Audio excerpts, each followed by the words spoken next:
You may have seen this before in your own yard. A pile of dry leaves sitting in one corner for weeks, sometimes even months, looking almost exactly the same as the day you raked them. They stay light, brittle, and unmoving. Nothing seems to happen. But then something surprising occurs. When those same dry leaves are layered with simple cardboard and left alone, they begin to change much faster than expected. In a short time, they start to soften, darken, and settle down into something that looks very close to soil. At first, this feels a bit backward. It doesn't seem like adding something as plain as cardboard would make such a difference. Most people would expect the leaves to break down on their own, given enough time. Yet in many gardens, they don't. They just sit there. And then suddenly, with one small change, the process begins to move. I've watched this happen over many seasons, in different gardens and under different conditions. It repeats itself in a quiet, steady way. And if this feels confusing, that's very common. You're not doing anything wrong. Most gardeners simply miss one small detail that makes all the difference. Before explaining why this happens, it helps to understand what is really going on when leaves are left on their own. When dry leaves fall and collect in a pile, they may look like they are ready to turn into compost.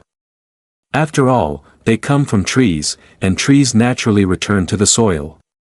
But in a garden setting, things don't always work the same way as they do in a forest.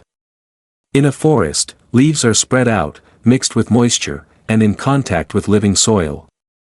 In a backyard pile, they often sit in a dry, airy heap. This creates a problem that is easy to overlook. Dry leaves, on their own, do not hold enough moisture. They allow air to pass through too easily. And without steady moisture, the tiny organisms that break down plant material cannot do their work properly.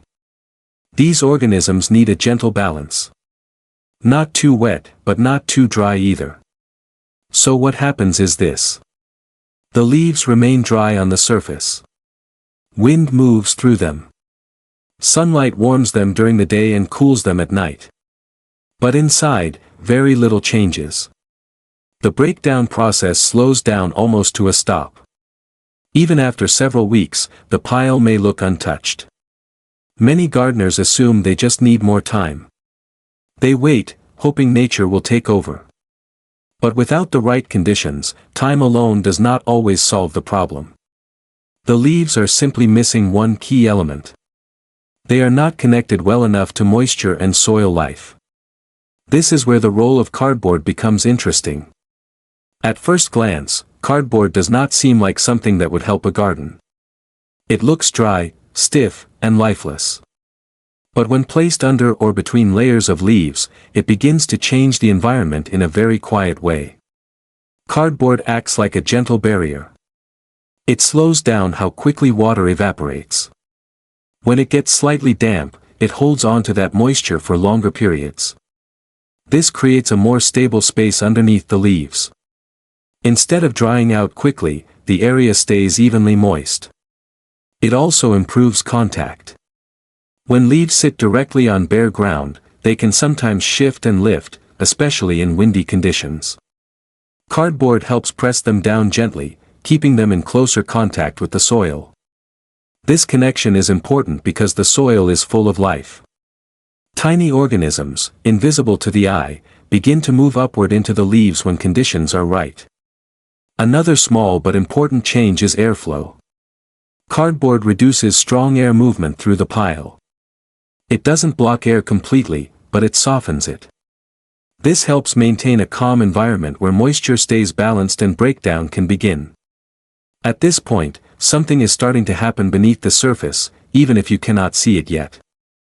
The leaves may still look dry on top, but underneath, they are slowly absorbing moisture. The cardboard is holding that moisture in place. And the soil below is beginning to connect with the materials above. Now we come to the part that many gardeners never see directly, but it is the most important piece of the process.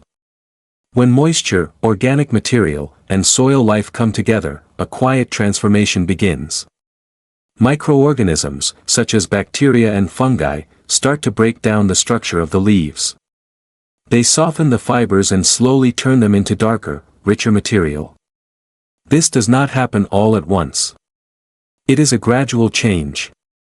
First, the leaves lose their crisp texture. They begin to feel slightly flexible. Then they darken in color. Over time, they lose their original shape and become part of a soft, crumbly layer. The cardboard also joins this process. As it absorbs moisture, it begins to soften and break apart. It becomes another source of carbon for the microorganisms. Together, the leaves and cardboard create a small, self-contained system where life can grow and work steadily. This is the moment where many gardeners notice a shift. The pile that once looked dry and inactive now feels different. It holds together more. It smells earthy instead of dry. And when you touch it, it no longer feels like loose leaves. It feels like the beginning of soil.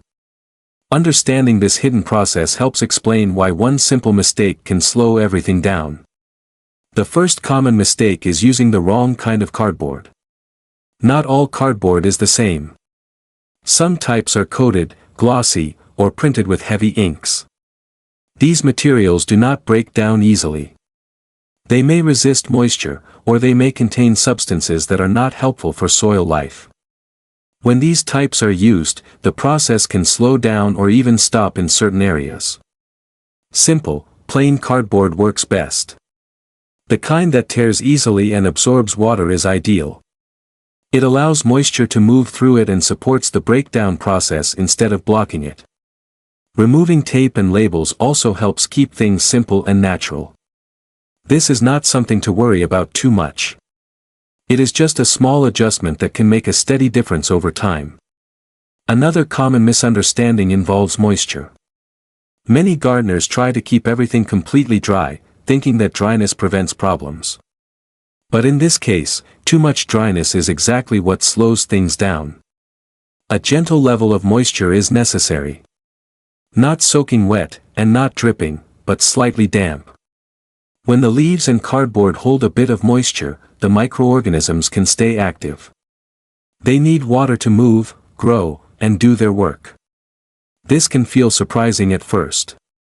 It may seem like adding moisture would cause rot or unpleasant smells. But when done gently and naturally, it actually supports a healthy process. The key is balance. A light watering now and then, or allowing rain to reach the layers, is often enough. When moisture is present, something interesting happens. The pile begins to settle faster. The layers compress slightly as they soften. And the change becomes visible sooner. This small shift often surprises people, because it goes against the idea that dry is always better. Another point that is often overlooked is the role of climate. Not every garden behaves the same way. In warm and slightly humid areas, this process can move more quickly. In cooler or very dry regions, it may take longer. This does not mean something is wrong. It simply reflects the environment. In a dry climate, moisture evaporates faster, so the process slows down unless a bit of water is added occasionally. In cooler weather, microbial activity naturally moves at a slower pace. Understanding this helps remove frustration. If your pile is taking longer than expected, it may not be due to anything you did. It may simply be the conditions around you. With a bit of patience, the same transformation will still happen. Now that the reasons are clearer, the setup itself becomes very simple. There is no need for heavy tools or complicated steps. It can be done gently, at your own pace. Start by choosing a quiet corner of your garden. Lay down a layer of plain cardboard directly on the ground. If it is dry, you can lightly dampen it so it begins to soften. Then place a layer of dry leaves on top. Spread them evenly, without packing them too tightly. You can repeat this process in layers if you like. Cardboard, then leaves, then cardboard again. Or simply keep one base layer of cardboard and build leaves on top. The exact method is flexible. What matters most is that the leaves are in contact with the cardboard and the ground below. If the weather is very dry, you can add a small amount of water. Just enough to make the layers feel slightly moist. After that, you can leave it alone. Nature will take over from there. There is no need to turn the pile often. There is no need to monitor it daily. Checking it once in a while is enough. Over time, you will begin to notice the change. The layers will sink. The color will deepen. And the texture will become softer. There are a few gentle cautions to keep in mind. Avoid making the layers too thick, as this can limit airflow too much. A balanced thickness allows both moisture and air to move gently through the pile. It is also helpful to keep the area tidy around the edges. This reduces the chance of attracting unwanted pests. A neat, simple setup usually works best. If something does not look right, there is no need to worry. Adjusting slightly is always possible. Adding a bit more cardboard, or allowing more air to pass through, can guide the process back on track. Over time, the most noticeable change is how natural everything begins to feel. The sharp edges of the cardboard disappear. The leaves lose their form. What remains is a dark, soft material that blends easily with the soil. This is the point where many gardeners feel a quiet sense of satisfaction. Something that once looked like waste has become useful again. And it happened without constant effort. If you're comfortable sharing, I'm curious how dry or moist your leaf piles usually feel in your garden. Sometimes small observations like this can reveal a lot about what's happening beneath the surface. In the end, this method is not about doing more. It is about understanding what the garden already wants to do.